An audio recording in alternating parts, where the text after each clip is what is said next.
Então, né, a gente tem acompanhado essa perspectiva da atividade física, principalmente a caminhada, que é algo que é mais simples de fazer na rotina diária, né, tanto no deslocamento para o trabalho, no deslocamento para as atividades em comum.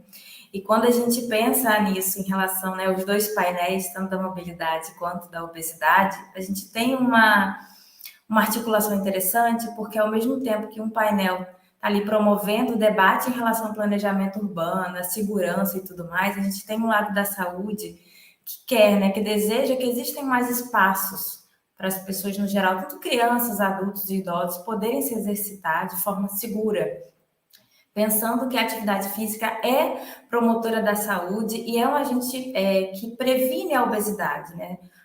Tanto a OMS quanto demais órgãos alertam sobre a importância da atividade física diária, tanto para a prevenção da obesidade, prevenção de cânceres, de doenças articulares, hipertensão, diabetes.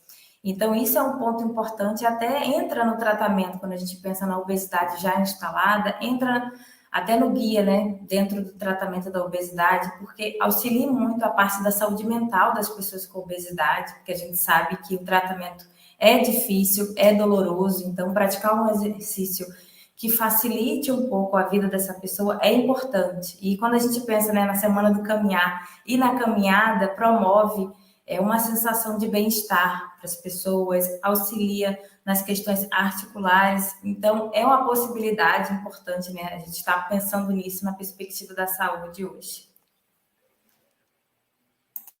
Eu acho fantástico, né, essa entrada, essa oportunidade de interpainéis e intersetorial mesmo, porque uma das coisas que a gente percebe muitas vezes é como alguns assuntos acabam se encapsulando em alguns nichos e a gente tem que vencer isso para fazer trocas, né? E a gente percebe isso muito, principalmente a partir do desenho urbano, que é alguma coisa que foge à obesidade em si, mas que é tema que a gente vem pautando, e vou trazer aqui duas reflexões rápidas, uma colocada num evento anual que a gente tem, que é o Obesidades, né? E aí a gente trouxe o Nabil Bonduc, que é urbanista, né? E foi relator do primeiro plano diretor, acho que dos dois planos diretores, né?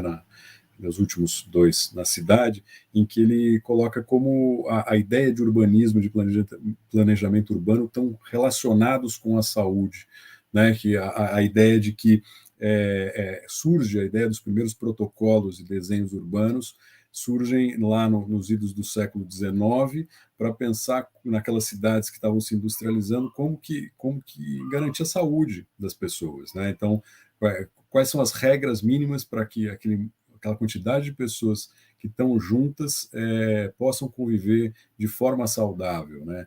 E aí isso, inclusive, pautou lá o primeiro código é, de São Paulo, por exemplo, que é de 1894, né? E quais são os modelos urbanos que a gente pode construir, né? No caso, pensando a pandemia como a obesidade como uma pandemia, como o The Lancet coloca lá, né, há um tempo atrás, é importante pensar como a gente foi perdendo alguns valores de cidade mesmo, né? O livre caminhar, que é o tema daqui, ou mesmo como a gente não perdeu, na verdade, a cidade vira um espaço quase logístico, né? Então, que você vai de ponto A para ponto B e você não convive, né? Coisas que, por exemplo, os planos diretores esses procuraram resolver com fachada ativa, com uma série de outras coisas, né?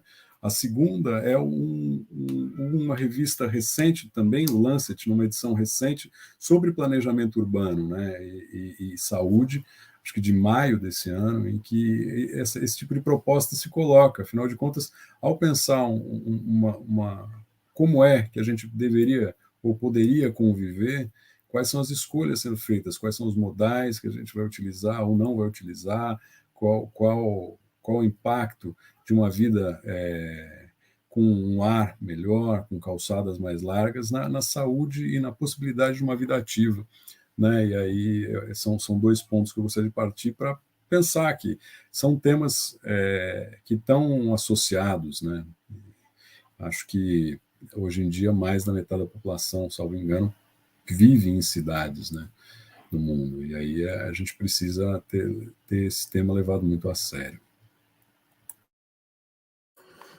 Eu vou só complementar aqui com uma informação de que em São Paulo, 60% das viagens elas são feitas de carro, elas percorrem de 2 a 5 quilômetros, né?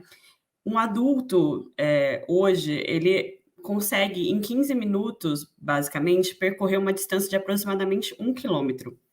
Ou seja, a gente, 2 quilômetros poderiam ser percorridos em 30 minutos, e 30 minutos é o tempo mínimo estimado pela OMS para uma atividade moderada necessária durante a semana, né? Do tempo de uma semana. Então, assim, eu acho que a gente mostra um pouco de... ao mesmo tempo, a gente tem uma demanda por falta de tempo, muita gente não consegue colocar atividade física no meio do dia, né, para ir para o trabalho, no meio do dia em relação a questões de trabalho.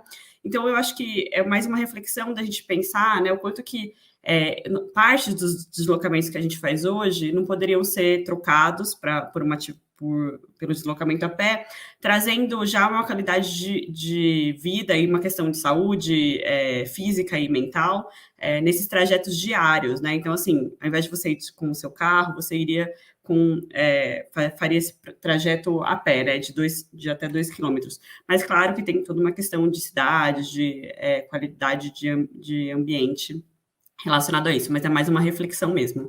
Então, acho que é isso.